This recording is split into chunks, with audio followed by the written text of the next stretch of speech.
estamos entrando em um novo movimento dos mercados, né? Principalmente da nossa bolsa local, que eu chamo de quarta fase, né? O quarto movimento. Mas vamos lá, né? Vamos fazer uma retrospectiva.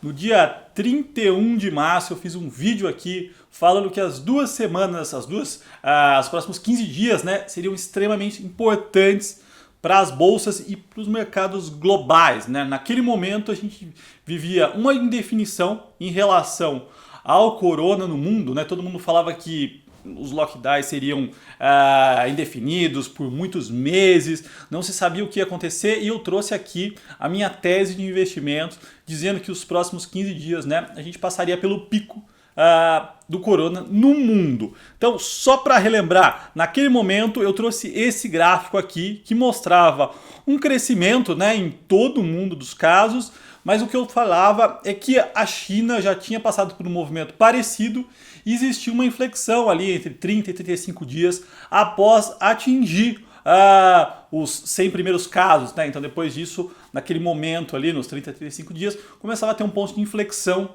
e aí sim uma queda. Então que a gente assistiria a isso pelo mundo. E de fato foi o que aconteceu, né, pessoal? Esse é o último gráfico que nós temos aqui.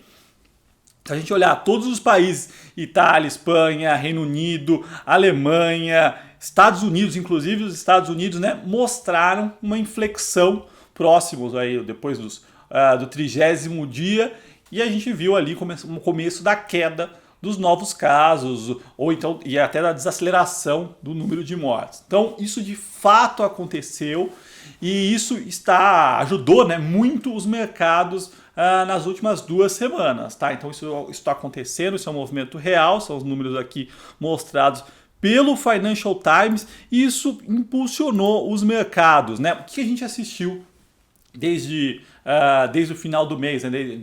Nesse período, né? Do final de março, dia 31 de março, até então. Bom, se a gente pegar as bolsas, né, elas tiveram um movimento de alta, principalmente as americanas, e a nossa acompanhou. Então o S&P subiu 11,2%, a Nasdaq subiu 12,3% e o Ibovespa subiu 8,2%. Então a gente saiu de um patamar de 73 mil pontos para 79 mil pontos. Tá? Então esse movimento de fato aconteceu. Quem seguiu aí as recomendações ou a minha visão conseguiu lucrar, conseguiu ter um bom ganho aí neste momento, tá, pessoal? Então vamos lá, né? Por que esse movimento de alta aconteceu? Bom, porque foi como eu vinha falando, né?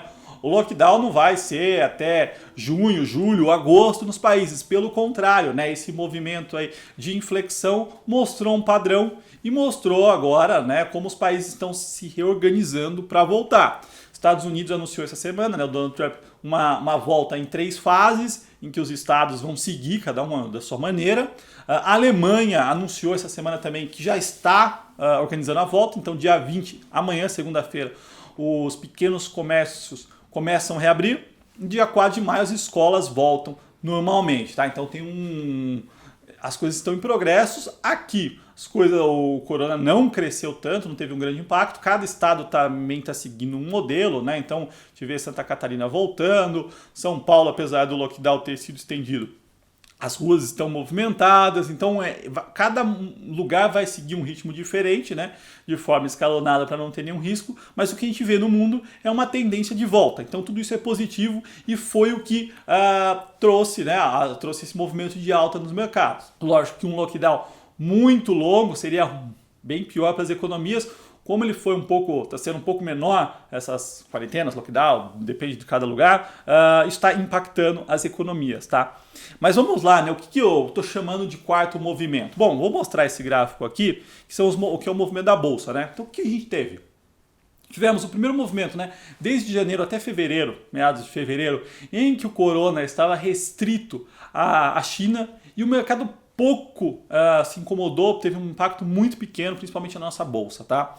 Depois disso, a gente teve um segundo movimento, que foi o de pânico, que é o que eu venho falando faz tempo, né? Desde o início de março, ali, quando o negócio começou a estressar de fato, com circuit breakers. Então a gente teve, de fato, um movimento de pânico ali, uma aversão a risco, em que foi irracional.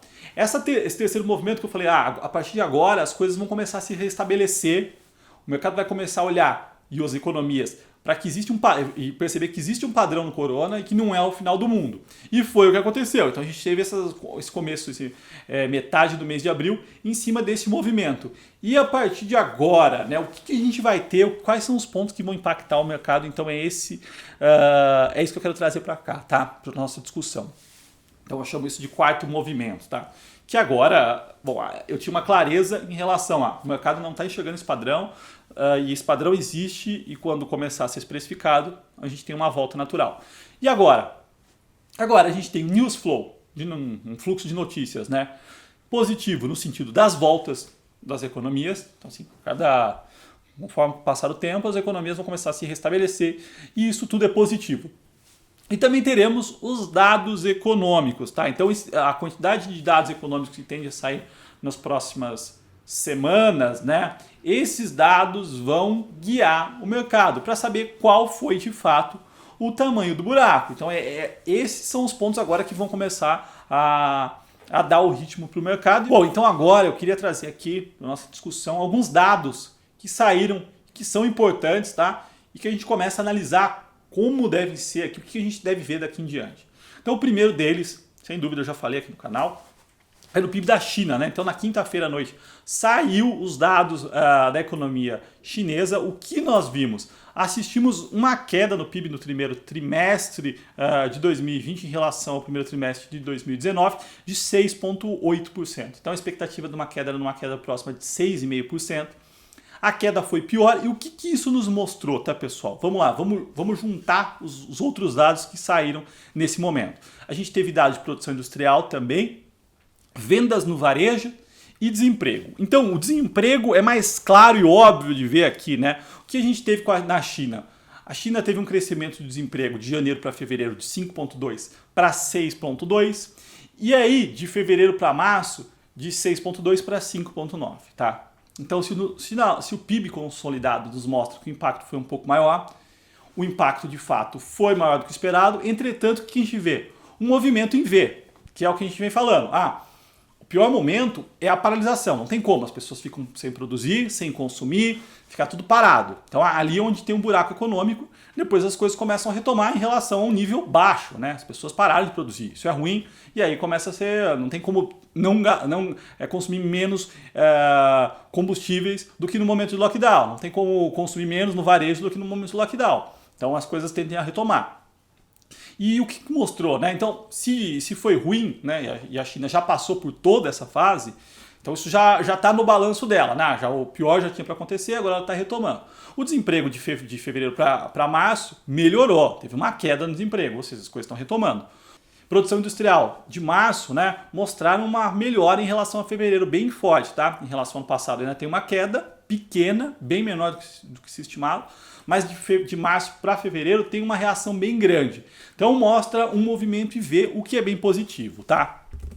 O segundo dado que é muito interessante também são os pedidos de desemprego, né, de auxílio-desemprego nos Estados Unidos. Então eles vieram abaixo do esperado, o dado é semanal, tá? Nessa semana tiveram pedidos iniciais de 5,2 milhões de pessoas, abaixo do esperado. O número lá é alto, assusta, mas o que chama atenção é os pedidos contínuos, né? Que são as pessoas que estavam desempregadas, que não é a primeira vez que elas estão pedindo, então não são novos.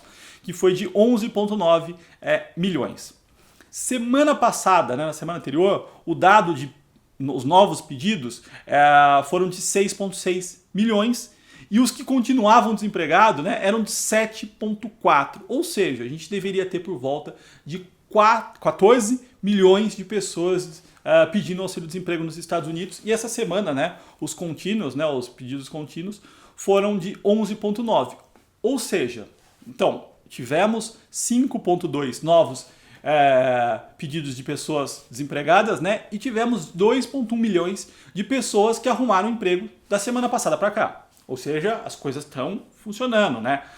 O que eu falo, a economia americana é muito rápida. Numa semana dessa, em que eles estão no meio do lockdown, surgem 2 milhões e 100 de novos empregos. O que é impensável para o brasileiro, né? Nossa economia, ela não gera 1 milhão de empregos, ela também não consegue destruir 1 milhão de empregos em um mês, muito menos em um ano, tá? É um negócio muito lento, assim, quando a gente vê um movimento ruim em um ano desses, tá? Então é aquele ponto que eu vinha falando, a economia brasileira E a dinâmica da nossa economia é muito diferente da economia americana, tá? Outro dado que me chama a atenção são os dados operacionais das construtoras aqui no nosso mercado, tá? Do primeiro trimestre. Então, a maioria delas já soltou as prévias operacionais. E o que nós tivemos? Crescimento de vendas em relação ao ano passado, tá? Então, assim, as vendas estão acontecendo. O que mostrou uma queda foi os lançamentos. Por uma questão óbvia, as pessoas não estão circulando, não tem como comprar, não tem como fazer um stand de vendas. Então, isso mostra assim, de alguma forma, vendas acontecem, lançamentos não. Lógico que a gente deve ter alguma desaceleração no segundo trimestre, o cara está impedido de lançar e aí acaba afetando, de alguma forma as vendas, né, ficam um pouco mais complicadas. Mas isso mostra, assim, não teve uma queda drástica nas vendas das construtoras. O que é positivo. No mercado externo, eu já falei, né, mas a gente está tendo os resultados dos bancos. Os bancos mostraram queda forte nos lucros em função de provisões futuras, tá? Os resultados estão mostrando uma consistência em crescimento de receita, ou praticamente flat, né, sem crescimento nenhum. Os custos sob controle, não vê um crescimento expressivo no lado de baixas contábeis, né? Ou seja, eles estão tendo calote, mas estão provisionando para o futuro. Então, assim, é uma forma de se redear, de se proteger, correta, mas não tem de fato uma mudança aí estrutural. Então esses são os principais pontos, a gente tem que estar muito atento ao que está acontecendo agora no mercado, né? Aqui no nosso mercado a gente tem um ponto específico, você pode gostar ou não, pode ter lado ou não, mas o político vai impactar o preço das ações, não tem como fugir disso. E a gente está passando por um momento tenso na política, né? Polarizado, extremamente polarizado. A gente assistiu isso na sexta-feira, né? O mercado deveria ter tido um movimento muito mais forte, foi impactado pelo cenário político. Então o cenário político é um ponto de atenção no mercado local, gostando ou não, esse mundo vai fazer preço e vai mexer com o preço das ações, tá certo, pessoal? Bom, se você gostou desse vídeo, dá um like, se inscreva no canal e até o próximo.